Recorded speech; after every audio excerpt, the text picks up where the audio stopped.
কলকাতার opening, middle order, finishing তিনটে প্রবলেমের সলিউশন হয়ে গেল। তিনটে প্লেয়ারই চলে এলো এবং এই তিনটে প্লেয়ার কলকাতা নাইট রাইডার্সের সকল সমস্যার সমাধান হয়ে যাবে এবং এই তিনটে প্লেয়ারের মধ্যে একটা প্লেয়ার ক্যাপ্টেন্সিও করতে পারবে এবং সেই প্লেয়ারটার পিছনে অনেক এক্সপিরিয়েন্স আছে।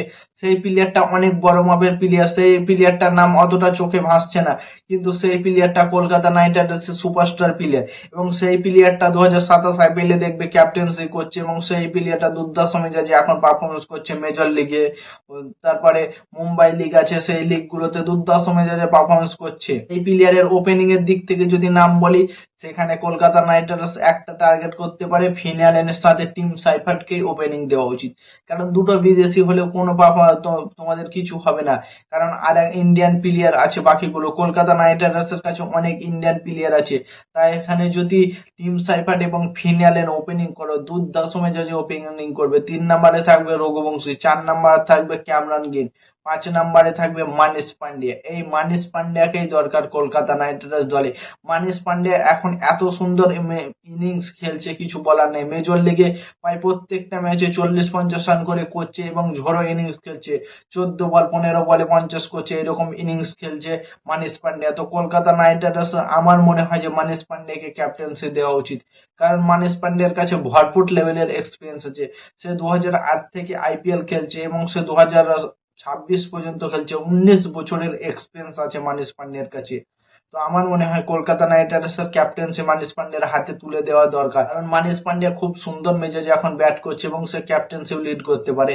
এবং 6 নম্বরে আসবে রিঙ্কু সিং, 7 নম্বরে অনুকূল রয়, 8 নম্বরে সুনীল নারায়ণ, 9 নম্বরে আসবে হার্ষিত রানা। কলকাতা নাইট রাইডার্সের ফিনিশিং টাচটা খুব সুন্দর দিতে পারবে, কারণ সুনীল নারায়ণ, অনুকূল রয় এবং রিঙ্কু সিং কত বড় মাপের ফিনিশার তোমরা তো সবাই জানো। রিঙ্কু সিং এর এখন সাথ দেওয়ার জন্য হার্ষিত রানাও তৈরি হয়ে গেছে, কারণ হার্ষিত রানা খুব সুন্দর মেজাজে ব্যাট করতে পারছে। হার্ষিত রানা আগে শুধু বল করতো, এখন হার্ষিত রানা অলরাউন্ডার হয়ে গেছে, লর্ড হার্ষিত রানা হয়ে গেছে। সে ম্যাচগুলোতে ইন্ডিয়ান ম্যাচে কত সুন্দর পারফরমেন্স করছে দেখছো তো।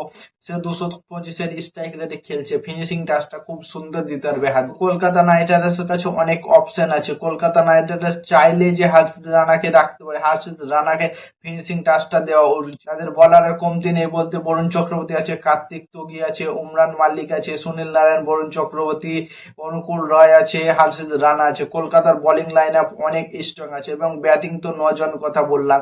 ওপেনিং এ ধরো টিম সাইফার্টকে দিল এবং মিডিল অর্ডার থাকবে মানিশ পান্ডে এবং ফিনিশিং টাচটা দেবে হার্ষিত রানা, রিঙ্কু সিং। এই দিক থেকে কলকাতা নাইট রাইডার্স দল অনেক স্ট্রং দেখাবে এবং মানিশ পান্ডেকে একান্তভাবে ক্যাপ্টেন্সি দেওয়া দরকার। কলকাতা নাইট রাইডার্সের তোমাদের কোন প্লেয়ারকে ক্যাপ্টেন্সি দিলে তোমরা খুশি হবে কমেন্ট করে জানাও এবং ক্রিকেটের নতুন আপডেট পেতে চ্যানেলটাকে সাবস্ক্রাইব এবং ফলো করতে ভুলো না। ততক্ষণের জন্য টাটা, বাই বাই, জয় হিন্দ।